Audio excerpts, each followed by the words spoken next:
সাফ জিতলে বাংলাদেশের র্যাঙ্কিং এর কতটুকু পরিবর্তন হবে, চলুন আমরা এক নজরে দেখে নিই। যদি বাংলাদেশ গ্রুপ পর্বের প্রথম ম্যাচগুলো জিততে পারে, সেমিফাইনালে যেতে পারে, তাহলে বাংলাদেশের মিনিমাম 5 থেকে 10 র্যাঙ্কিং উন্নতি হবে। যেমন এখন বর্তমানে 181তম আছে, তো এখান থেকে বাংলাদেশের সুযোগ আসবে 170-এর একটা মাঝামাঝি অবস্থানে চলে যাওয়ার। তারপর যদি বাংলাদেশ এই সেমিফাইনালটা জিততে পারে, তাহলে একটা সুযোগ আসবে 160 থেকে 170-এর মাঝামাঝি চলে আসার। তারপর এই সেমিফাইনাল উইন করে যদি ফাইনালেও বাংলাদেশ জিতে যায়, মানে সাফ চ্যাম্পিয়ন হয়, তাহলে বাংলাদেশের জন্য সবচেয়ে বড় অপরচুনিটি হবে। যেমন 150-এর মাঝে বা 160 থেকে 150-এর মাঝে বাংলাদেশের র্যাঙ্কিং চলে আসা সম্ভব।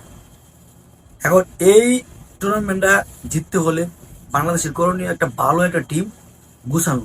যেহেতু খেলাটা নভেম্বরে শুরু হতে যাচ্ছে, তাহলে আমরা এখানে মোটামুটি ভালো একটা সময় পেয়েছি।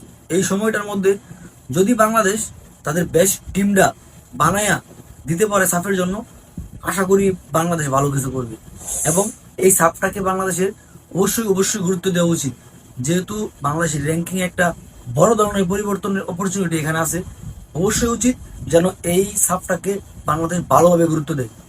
কিন্তু সমস্যার বিষয় হচ্ছে, সাফ চলাকালে এখানে হামজা চৌধুরী, ফারহান আলী ফাহিম, যে আসার কথা ফারহান, এরপরে শামিদ সুম, তাদের আসলে বিদেশি লিগগুলো চলবে, মানে এই সময় আসলে গ্যাপের মধ্যে কতটুকু আইসা পাশে পার্টিসিপেট করতে পারবে বা কতটুকু ভালো করতে পারবে, মানে সবকিছু মিলে একটা একটু দ্বিধাদ্বন্দ্বের মধ্যে আছে।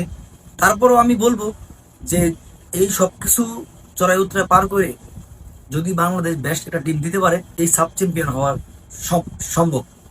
কারণ এই সাপে অনেক অপরচুনিটি, আমাদের র্যাঙ্কিং একটা লাভ দেওয়ার সুযোগ আছে।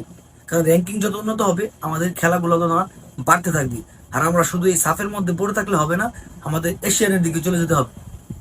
তো আমরা যাতে ওই লক্ষ্যে পৌঁছাতে পারি, এবং আমরা যেহেতু টার্গেট আমাদের নেক্সট 8 বছর বা 12 বছর পর আমরা নিজেদের দেশটাকে ওয়ার্ল্ড কাপে দেখতে চাই, তাহলে আমাদেরকে এভাবে প্রত্যেকটা গেম, প্রত্যেকটা টুর্নামেন্ট গুরুত্ব সহকারে দেখে উইন করে এবং ভুলগুলা শুধরে আমরা যদি আগায় যেতে পারি, আমরা অবশ্যই এই বাংলাদেশকে বিশ্বকাপে দেখতে পারবো ইনশাল্লাহ।